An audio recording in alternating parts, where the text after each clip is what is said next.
Contratos. Ezequiel Malaver. Clasificación general de los contratos. Segunda parte. Hola, soy Ezequiel Malaver, abogado independiente, asesor legal en varias compañías y profesor de contratos y sociedades comerciales en varias universidades de Bogotá. En este video continuaré analizando la segunda parte de la clasificación general de los contratos. En la primera parte analizamos la clasificación 1 a la 5 y en el presente video continuamos esa clasificación general. Sexta clasificación. Teniendo en cuenta la equivalencia de las prestaciones, los contratos se clasifican en conmutativos o aleatorios. Los contratos conmutativos son aquellos en que los que una de las partes se obliga a dar o a hacer una cosa que se mira como el equivalente a lo que la otra parte debe dar o hacer. Las prestaciones u obligaciones son equivalentes. Se fundan en el principio de la equidad y la justicia. En otras palabras, lo que cada parte contratante da se considera como que corresponde en valor a lo que la otra parte recibe. Ejemplo, en la venta de un inmueble no sería equitativo ni justo que el precio estimado sea por menos del 50% ni por más del 100% de su justo valor, resultando de esta manera afectado por lesión enorme uno de los contratantes. No es equitativo aprovecharse de la necesidad del comprador o de la escasez de los bienes. El afectado, ya sea el vendedor o el comprador, inclusive el arrendatario o el arrendador, pueden pedir judicialmente el equilibrio contractual. Este asunto lo analizaremos en particular en un video en el que hablaré del contrato de arrendamiento de local comercial.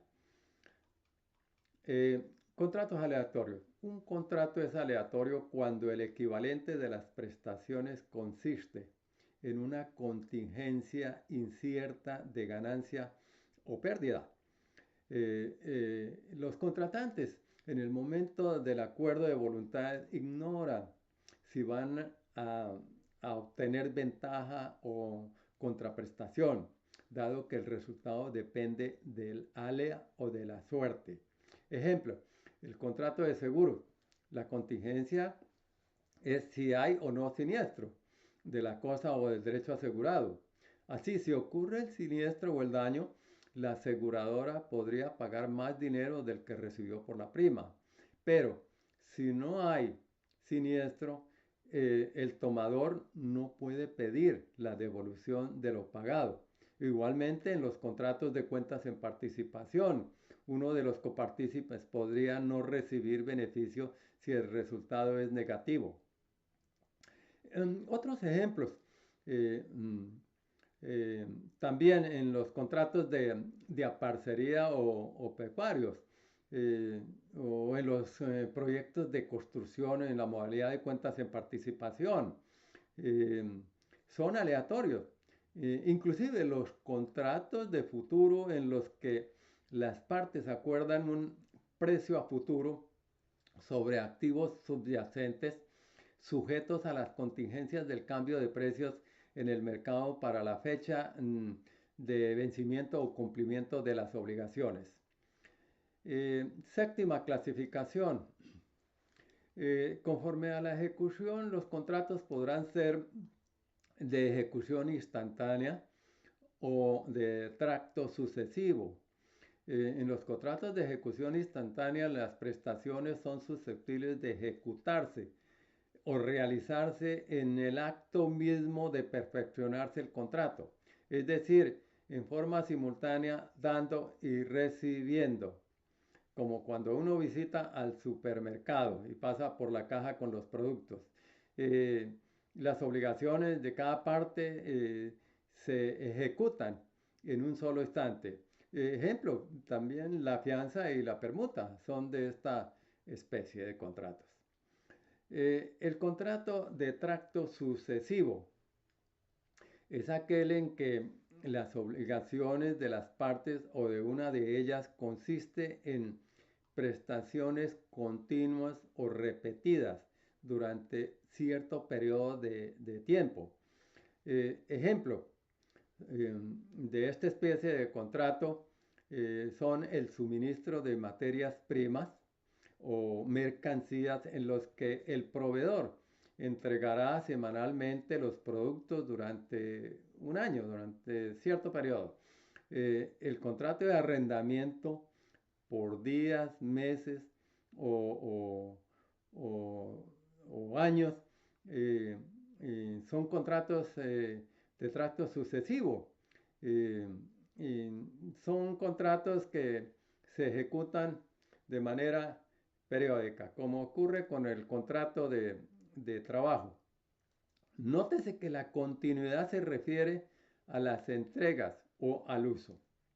Así que no debe confundirse el contrato de tracto sucesivo con el contrato de ejecución escalonada o a plazo, que son contratos en los que las prestaciones de las partes o de una de ellas a lo menos se cumple por parcialidades, como en la venta de bienes inmuebles o muebles que se paga por cuotas, o la venta de mercancías cuya entrega debe hacerse por lotes en diferentes periodos.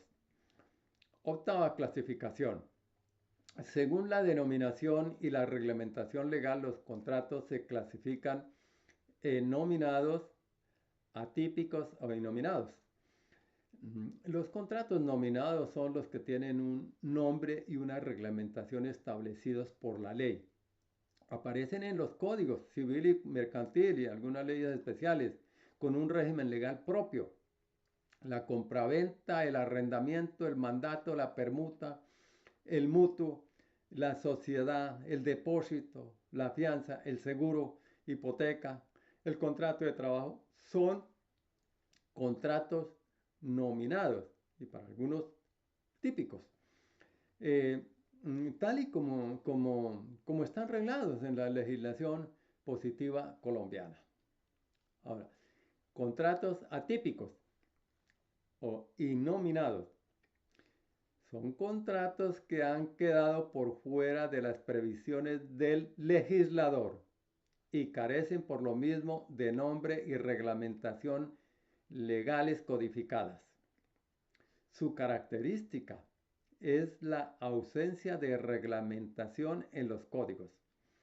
Las partes pueden celebrarlos en virtud del principio de la libertad contractual, rigiéndose por el sistema de afinidad con elementos normativos de los contratos nominados, los principios generales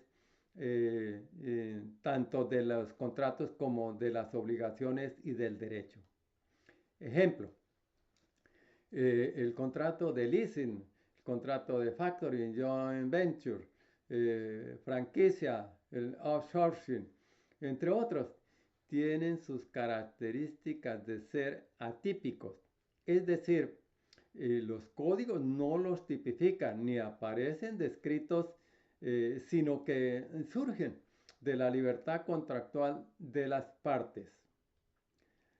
Ahora, esta clasificación no se hace en consideración a que el contrato tenga o no nombre, sino a que este nombre, leasing o outsourcing, etc., se lo hubiere asignado la ley, o al hecho de que la normatividad los hubiere reglamentado o no. Los contratos atípicos surgieron de la costumbre empresarial y la doctrina en el sistema americano especialmente, y se han desarrollado ampliamente como figuras contractuales atípicas utilizadas en todos los sistemas económicos del mundo, razón por la cual en futuros vídeos analizaré cada uno de los contratos atípicos. Novena clasificación.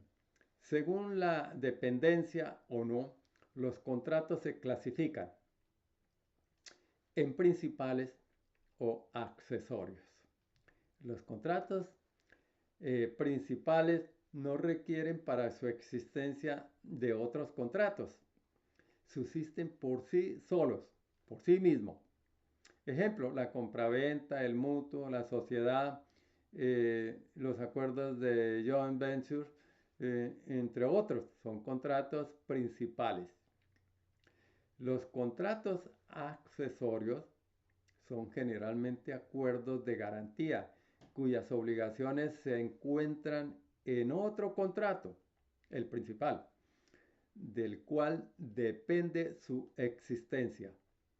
Ejemplo, los contratos de hipoteca, el de fianza y el de prenda son típicos contratos que dependen del mutuo, que es el contrato principal. Décima clasificación. Atendiendo a la materia sobre la que versan los contratos se clasifican.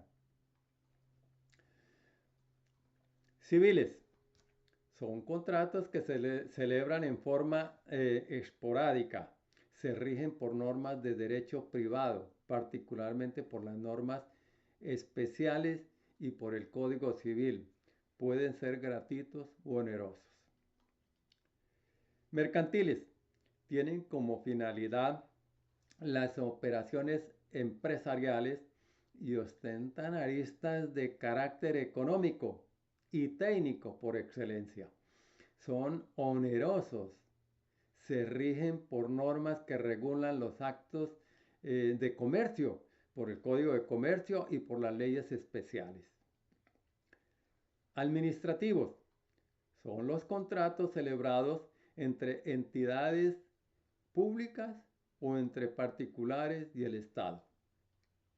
Laborales. Tienen que ver con las obligaciones entre empleadores y trabajadores, normalmente celebrados a término indefinido o por un periodo de tiempo fijo, 6 meses o un año. Bancarios y financieros tienen como objetivo la actividad contractual bancaria, aseguradora y de intermediación financiera. Ejemplo, el contrato de cuenta corriente o de cheques y contrato de leasing financiero. Contratos bursátiles corresponden a los contratos de bolsa celebrados en desarrollo de actividades de títulos y bonos crediticios y transacciones en el mercado accionario.